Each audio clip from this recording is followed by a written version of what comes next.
શરણાગત પાપ પર્વતમ ગણયિત્વા ન તદીય સદગુણમ અણુમપ્યતુલમિહ મન્યતે સહજાનંદ ગુરુમ ભજે સદા.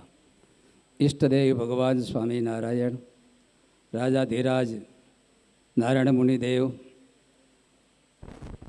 વડતાલ ખાતે ઉજવાનાર શિક્ષાપત્રી દ્વિશતાબ્દી મહોત્સવ, આચાર્ય સ્થાપના દ્વિશતાબ્દી મહોત્સવના ઉપક્રમે એક કદમ દિવ્યાંગ સેવા આ દિવ્ય પ્રસંગે આપણા વચ્ચે ઉપસ્થિત મહાતપોનિધિ છતાં મુનિ સ્વામી કહી શકીએ મોહન પ્રસાદ સ્વામી, વિદવતવર્ય Krishnapriya Swami, Vadtal temple board chairman Shri, સર્વે બ્રહ્મનિષ્ઠ સંતો, ઉપસ્થિત સર્વે મહાનુભાવો, સર્વે ભાવિક ભક્તજનો, ભગવાન સ્વામિનારાયણે આ ભૂમંડળમાં પધારીને અનંત જીવાત્માઓનો શ્રેય અને પ્રેય, શ્રેય એટલે આત્યંતિક કલ્યાણ અને પ્રેય એટલે આ લોકમાં પણ માનવ માત્ર જીવ પ્રાણી માત્ર સુખી થાય એને માટે સ્વામિનારાયણ સંપ્રદાય માટે શ્રેય અને પ્રેય બે પાસાઓને લક્ષ્યમાં રાખીને થાપેલો સ્વામિનારાયણ સંપ્રદાય.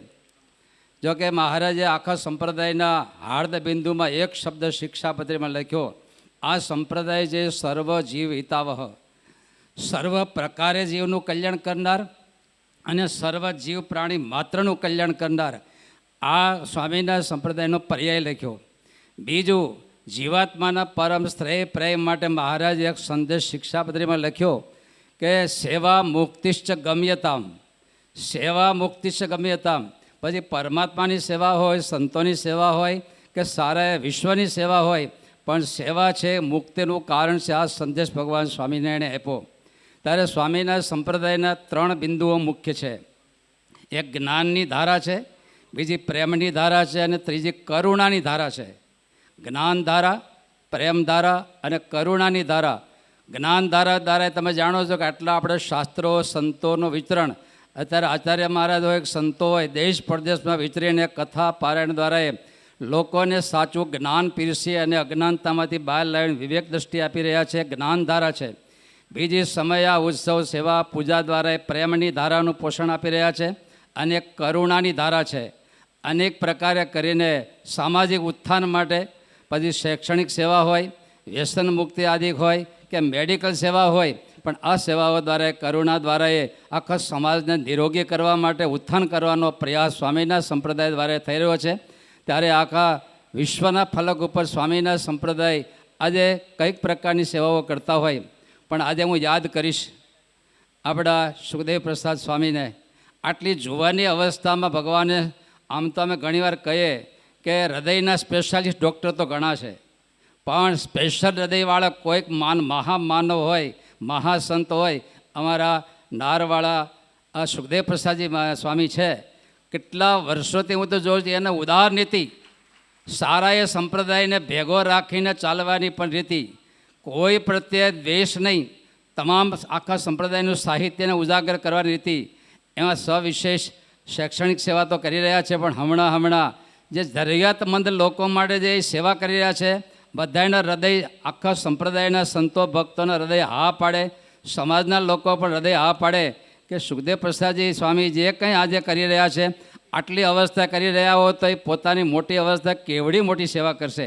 2000 દિવ્યાંગોને આ સિસ્ટમથી કેટલા મોંઘા એવા હાથને પગ આપતા હોય, પણ એટલું કહેશ, ખાલી પગ આપીને ગતિ નથી આપતા, પણ શું ગતિ આપી રહ્યા છે. આમ તો એકવાર ભગવાન ઠાકોરજી નીકળેલા, એક આંધળો માણા હતો, એક ઠૂઠો માણા હતો અને એક લંગડો દુઃખી દરિદ્ર માણા હતો. ઠાકોરજીએ જોયું એટલે દુઃખીને પૈસો આપ્યો, એકને આંખ આપી, એકને હાથ આપ્યા. ઠાકોરજી થોડા સમય પછી પાછા નીકળ્યા તો એક જુગાર રમતો હતો, એક દારૂ પીતો હતો અને ખરાબ અસલી દ્રશ્યો જોતો હતો. ભગવાનને એમ થયું કે મેં એને આંખ આપી, હાથ આપ્યા, આ સિસ્ટમ વાપરે છે, એટલે આવું શું કરો છો? તો કે તમે અમને આંખ તો આપી, હાથ તો આપ્યા, પણ શું કરવું એ બતાવ્યું નહોતું, અમે શું કરીએ? પણ આ સંતો ખાલી હાથ પગ નથી આપતા, પણ ક્યાં શું કરવું, ક્યાં ચાલવું એની સાથે શું ગતિ પણ આપી રહ્યા છે. આજે કોટી કોટી પ્રણામ કરવા પડે સુખદેવજી પ્રસાદ સ્વામીને કે આ સંપ્રદાયની આન શાન સાથે એક હૃદયની સેવા કરી રહ્યા છે. કરવા ખાતર નહીં, પણ હૃદયની ભાવનાથી આવડી મોટી સેવા કરી રહ્યા છે. એમાં હરિકૃષ્ણ સ્વામી હોય, હરજીન સ્વામી હોય, એનું હૃદય તો કામ કરે, પણ આ મૂવિંગ આખા કાર્યક્રમો કરવા માટે જો 24 કલાક દોડનારા સંત હોય તો યુવાનની અવસ્થા સાર્થક કરનારા હરિકૃષ્ણ સ્વામી, હરિજન સ્વામી હોય, આ બધા સંતો દ્વારા આજે સ્વામીના સંપ્રદાયનું આંતરિક કલેવર રીતે 3 મુખ્ય સેવાઓ છે: શૈક્ષણિક, મેડિકલ ને વ્યસન મુક્તિ આદિ પર્યાવરણ સેવા. આ બધી સેવાનો ઉજાગર કરનારા હોય યુવાની અવસ્થામાં તો સુખદેવ પ્રસાદ સ્વામી છે. ભગવાનને પ્રાર્થના કરીએ કે એના વ્યક્તિત્વ દ્વારા એ સંપ્રદાયની સારા સમાજને, રાષ્ટ્રને પણ સમાજ ઉત્થાનનું કાર્ય ખૂબ મોટું એના હાથે થઈ શકે એવી ભગવાન સ્વામિનારાયણના ચરણોમાં પ્રાર્થના.